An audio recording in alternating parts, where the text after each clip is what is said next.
അമിത്രജിത്ത് രചിച്ച കഥ അധമലോകം. പൃഥ്വിയുടെ അടിത്തട്ടിൽ മനുഷ്യരുടെ കണ്ണുകൾക്ക് അപ്രാപ്യമായ ഒരു ലോകമുണ്ടായിരുന്നു. അധമലോകം. അത് അന്ധകാരവും ഭീതിയും നിറഞ്ഞ ഒരു സ്ഥലം മാത്രമല്ല, മനുഷ്യരുടെ ദുഷ്പ്രവൃത്തികളുടെ പ്രതിബിംബമായ ഒരു ലോകം. ആ ലോകത്തെക്കുറിച്ച് ആദ്യമായി കേട്ടത് അനിരുദ്ധനായിരുന്നു. പഴയ ഗ്രന്ഥശാലയിൽ ജോലി ചെയ്യുന്ന അവന് പുരാതന ഗ്രന്ഥങ്ങളിൽ അസാധാരണമായ കാര്യങ്ങൾ അന്വേഷിക്കുന്നതായിരുന്നു വിനോദം. ഒരിക്കൽ പൊടിപിടിച്ച ഒരു പുസ്തകത്തിൽ അവൻ ഒരു വിചിത്രമായ കുറിപ്പ് കണ്ടു.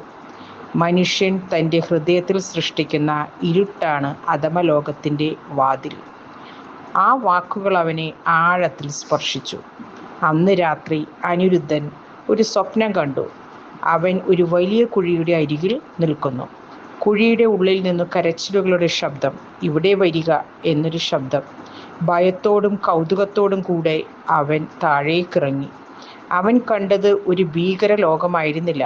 പകരം മനുഷ്യരുടെ സ്വാർത്ഥത, അസൂയ, ക്രോധം, വഞ്ചന എല്ലാം രൂപം കൊണ്ട ജീവികളായി അവിടെ സഞ്ചരിക്കുന്നു.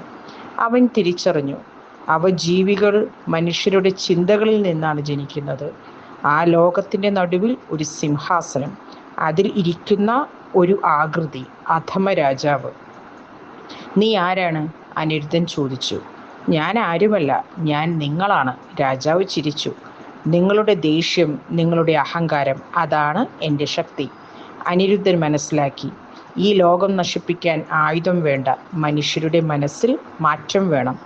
അവൻ ഉണർന്നപ്പോൾ അത് ഒരു സ്വപ്നമോ യാഥാർത്ഥ്യമോ എന്ന് അവൻ അറിയില്ലായിരുന്നു. പക്ഷേ അവൻ്റെ ഉള്ളിൽ എന്തോ മാറിയിരുന്നു. അവൻ ഗ്രന്ഥശാലയിൽ അധമലോകം എന്ന പേരിൽ ഒരു പ്രഭാഷണം സംഘടിപ്പിച്ചു. മനുഷ്യർ അവരുടെ ഉള്ളിലെ ഇരുട്ടിനെ തിരിച്ചറിയണം, അതിനെ ജയിക്കണം എന്ന് അവൻ പറഞ്ഞു. തുടർകാലങ്ങളിൽ ഗ്രാമത്തിൽ മാറ്റം കണ്ടു.